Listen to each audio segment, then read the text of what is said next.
Good morning and welcome to Daily Zohar. Today we're going to be discussing the very important subject of trust in God, and Hebrew that's called Bitachon. And the reason why we're discussing it specifically this week is that the Zohar opens up the discussion of the Parsha, which is Parsha Vayera, jumping right into the concept of Bitachon, of trust in God. So let's get right into it. So the verse begins, Vayomer Elokim el Moshe, Vayomer elav ani Hashem. And God says to Moshe, and he says to him, I am God, I am Yud-Kei Vav-Kei, I'm the God of mercy. Ve'era el Avraham, el Yitzchak, ve'l Yaakov, ve'kel Shakai, and I appear to Abraham, to Isaac, and Jacob through the name of Kel Shakai. And I did not reveal to them my essential name, which is Yud-Kei Vav-Kei. Now, Rabbi Abba opens up in order to understand these verses with the following verse. The verse is found in Isaiah 26, Ishaya. Bitachon b'Hashem adei ad. Trust in God forever, or until ad. Ki beka Hashem tzur olamim. Because with the names of Kav, Yud-Kei, and Hashem and Yud-Kei, Vav-Kei, God's four-letter name, which has many permutations to it, is the foundation of the world, is the strength of the world. Now, what does this verse seemingly have to do with the beginning of the Parsha? So, God was giving to Moshe a bitachon, a sense of trust, of consoling him in what will occur in the future. In other words, the children of Israel, the Jewish people, are subjugated in the worst possible way. And Moshe tells them that everything is going to be fine and they're going to get out of this subjugation. But at the end of the day, things actually go wrong for the Jewish people. And now they have to prepare not just laying the bricks, but they have to make the bricks themselves. And that's what we read in the end of last Parsha.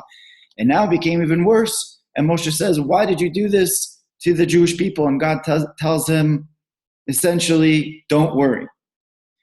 And Rabbi Abba opens up and he explains what is the foundation of trust in God. So this verse, which is found in Isaiah, is one of the most important verses in headquarters in understanding this concept of trust in God.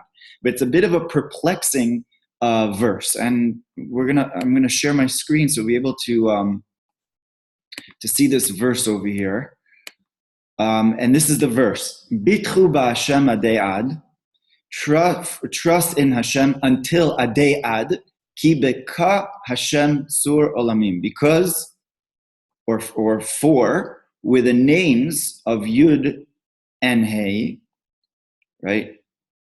Is Yud and Kei, and Hashem is the strength of the world. Tzur olamim, the strength of the world. So Rabbi Abba explains this as follows: Bitachon b'Hashem kol b'nei alma bayan litkafa bebekucha brichu. That all the people of the world need to strengthen themselves in the trust of Hashem, of God. And that their entire trust should be just in Him. That everything that they need and that they want, they should put their trust just in God, and that's the ultimate source. That's the only source, and only through that trust in that source is when they will be able to receive whatever they need. So Rabbi Abba says, so if that's the case, Ma'u adei ad, why does the verse say adei ad, meaning forever? So obviously a person should trust in God every single day, in every single hour, that God will provide for him and her everything that they need.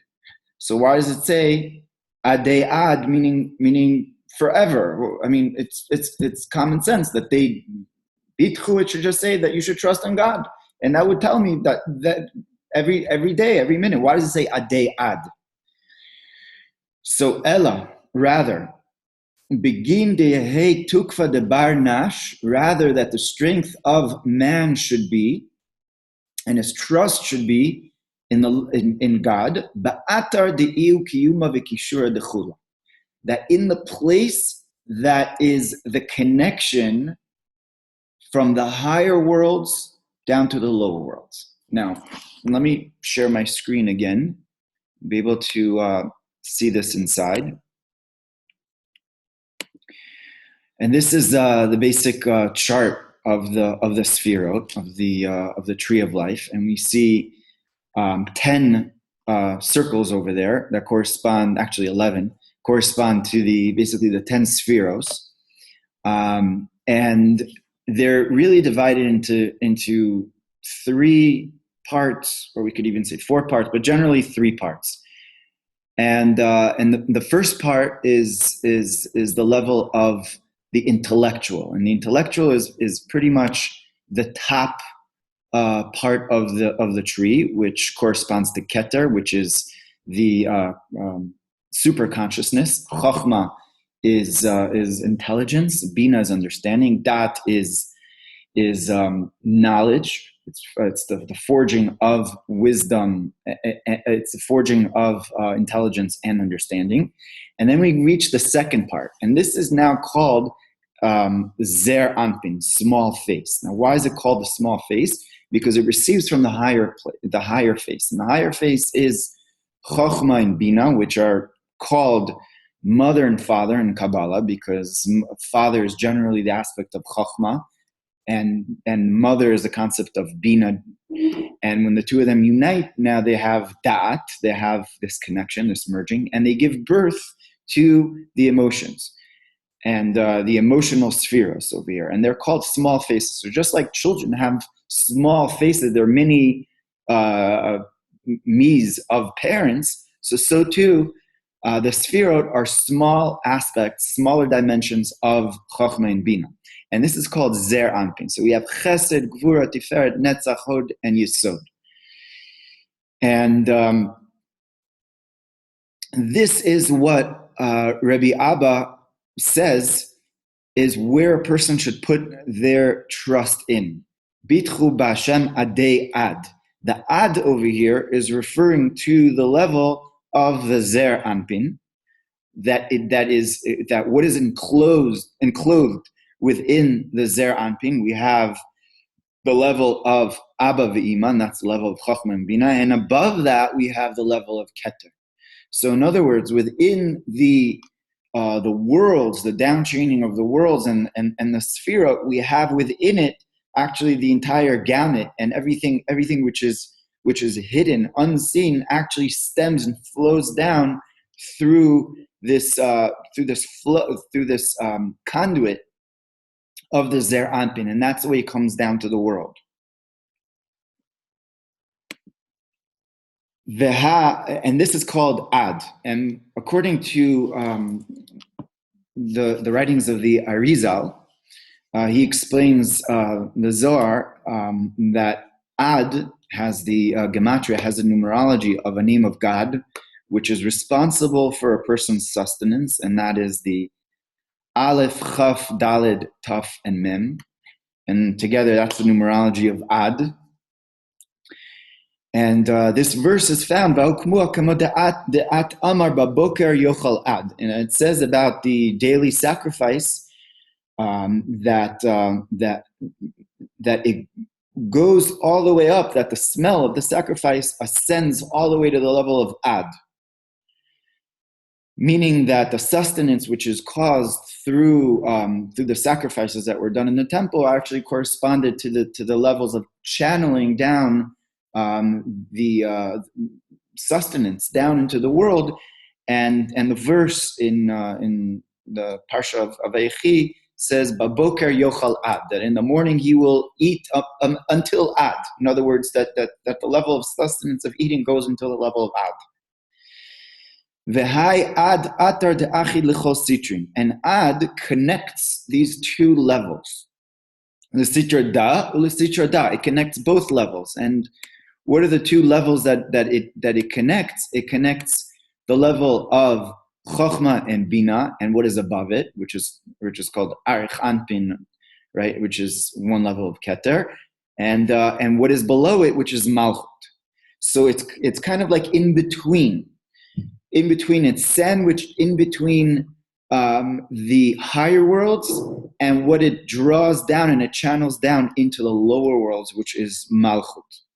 And that is called, in a different place, in a different verse, it says, Tachat ad ta'avat givot olam, that until the hills of the world, and the Zohar explains that, by the way, it talks about Joseph, ad ta'avat givot olam, that he reaches this level of ad ta'avat givot olam, which Joseph, by the way, is actually the whole essence of the Zer Anpin, really comes through Joseph, which is Yesod, which is actually channeling down all the other 5 attributes, Sphero, through him.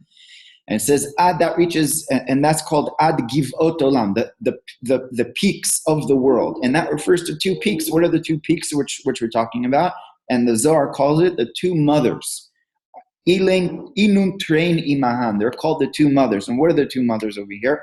The 2 mothers are the aspect of Bina, which is the feminine, which is in charge of giving birth, because it's the feminine that gives birth, right? It's the masculine that gives the seed, and through the union of that, now they're connected. But it's the Bina which now gives birth to the 5 Sphirot, and then the lower mother is called Malchut. It's called kingship. And she is in charge of actually channeling down this life force down into the physical world, and within the physical world, it is called the Shekhinah.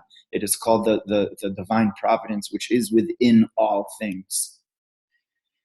So this is called Givot Olam, and the Zohar says that this is called the Jubilee and the Shmita. So we have the Jubilee year, which is the 50th year, which is a year of freedom, and it's a year of ascending up, that the physical world now ascends up to its highest level, and it actually takes the 7 times 7, the 7 Shmitas times 7 years, and it raises it up to the level of Bina. And from Bina, the Zohar explains, is the place of freedom, because Bina is understanding. When one has understanding, then he's freed, and that's what people say in the world. When there's knowledge, so then that gives us the key to freeing ourselves, to untangling ourselves, and education, of course, is a tremendous key for everything. So the Jubilee year associated with Bina is the place of freedom. It's also the place of tshuva. It's the place of it says on the 50th year, all the slaves will go out free, and the world reaches its highest level.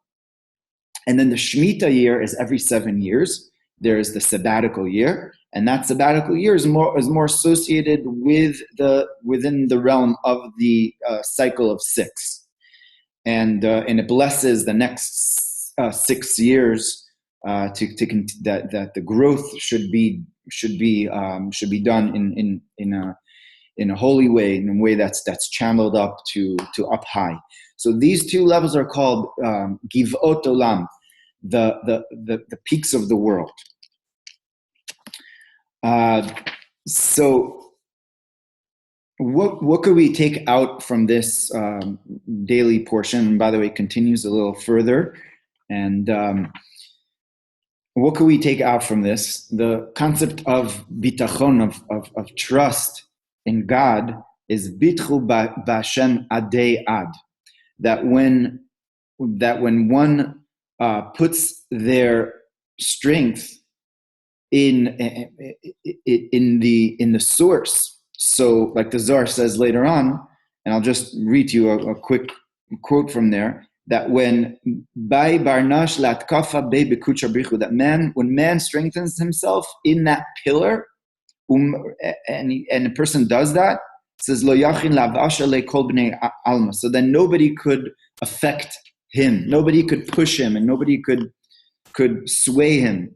Because when a person puts his whole entire inner strength and his life, focusing on the holy name, which is the name Hashem, Yud Kei Vav Kei, and trusting in that name, so then he knows that that is the whole foundation of the world. The foundation of the world is basically the world as we see it is the world of Malchut, of kingship. Bereshit bara Elokim et hashamayim et haaretz. Basically, we have the heaven and earth that are created through this level of Malchut, of that the life force becomes obscured, but the source of the life source, the source of it is within the Zer Anpin, which also is the name of God, Yud Kei Vav Kei. So when a person puts their strength in that, Ki Beka Hashem Tzur Olamim, and he realizes that within the worlds there is Yud Kei, and there's Chachma and Bina, and there's the level of Keter within it, and he knows that whatever goes on, and like the Zohar says, if things are good or things are not so good, at the same time, it shouldn't make a difference. That your strength, one's focus should just be on God, on specifically Adei Bitachon b'Hashem Adei Ad. Within that, and when we implant that level of trust within us, so then it's unshakable. The word for bitachon, by the way, is the word for toch. Toch. The middle of the letters of bitachon is the letters toch, and toch has to do with actually cementing. In Hebrew, the word for cement is to cement something is toch, right? And what that means is that a person should put also, toch means within oneself, a person should kind of like anchor and, so to speak, cement this trust. And by doing that, so then Ki Beka Hashem Tzur Olamim, and a person is just like God is unchanged. He's the rock, the foundation of the world. So that also putting within us that foundation also causes us not to be affected by whether things are going well, and we could just kind of like be oblivious and be happy and content with ourselves, or when things are, God forbid, not going so well, and we could become dejected and depressed and whatnot. But when we have this foundation of toch, of bitachon within us, and that's the source, and the source is unchanged. So then that bitachon channels and brings down goodness into our lives.